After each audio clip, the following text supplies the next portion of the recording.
Hi guys, Greg Doyle, Eat, Sleep, Box and Repeat.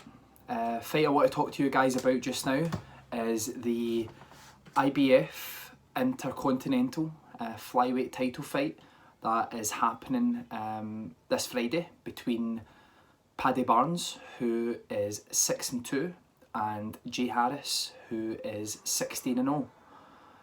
So, quite an interesting fight, this one. I've watched both guys' careers quite closely as they've come through.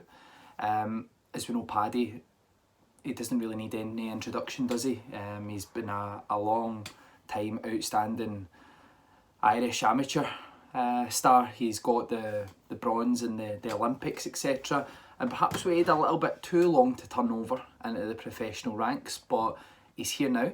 And as I say, Jay has came through quite quietly in the professional game, but he's been racking up win after win. He stopped 8 of his opponents, so he can clearly punch a bit. And I watched a couple of Jay's fights again today. I've watched a few of Paddy's as well. Actually, I watched a few of them yesterday. If I could go into what both guys' strengths are in this fight, I think if we start off with Jay Harris, it's got to be, although he's 29, he's got youth necessarily on his side. He's quite wiry as well, Jay Harris. He throws shots and they're really quick, snapping shots, especially to the body. He seems like one of these kids that are coming through and he's determined to make his mark, and it doesn't matter who it is, he just wants to go on to bigger and better things, so you have to applaud him for that. So Paddy, if we can quickly move on to Paddy, as I say, we look at Paddy's experience in the Irish amateur ranks, but he's a very clever boxer as well. He reads a fight very well, Paddy. He works well off of the jab, and he's good at making you look ordinary if you give him the opportunity to do so. But moving on to talk about both guys in this fight, it's a difficult one because you've got one guy who's coming through and another guy who appears to have slowed down a little bit. How hard has Paddy's body worked to let him make flyweight still? I mean, yeah, he's 5'4", and he's been making that weight in light flyweight for a number of years, but at Paddy's age, I mean, he's early 30s now, how long can you really make that weight for? I mean, that is must be a really tough weight to make.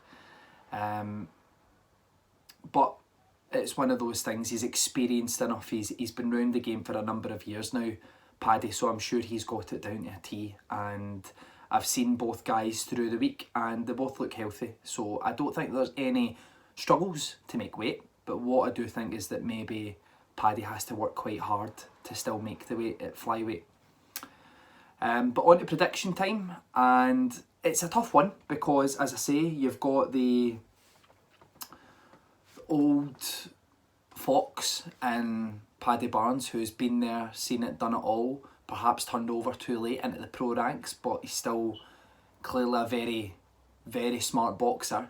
The loss that he had two back-to-back losses actually against Christopher Rosales, and he had another loss to a journeyman, I think it was about 11-5, where he lost a split decision. So in his 8 fights, he's already been beat twice. Rosales is a top opponent. The other dude though, somebody that Paddy should really be beating. Yeah, it could be a bit competitive, but he should be beating him. But as I say, moving on to the prediction, it is tough because both guys seem to be at slightly different ends of their careers. But for me, I'm going to go for Jay Harris to win this fight. If it was over 12 rounds, I would fancy Jay possibly to stop Paddy. I've seen some of the body shots that Jay throws, and it's no disrespect to Paddy, the boy just seems to be quite wiry and throws relatively hard shots, especially the left hook to the body that he throws. It seems a very powerful shot. But as I say, my prediction is for Jay to win. It's either going to be late on in the fight. I know it's only a 10-rounder, so I would say that if he's going to win, it may come in the second half of the fight, but would not be one bit surprised if it's seen as going to points. But as I say, my name's Gregory Doyle. I write for Eat, Sleep, Box and Repeat. You can catch us on Facebook, Twitter and Instagram. Check out our website as well. Thank you.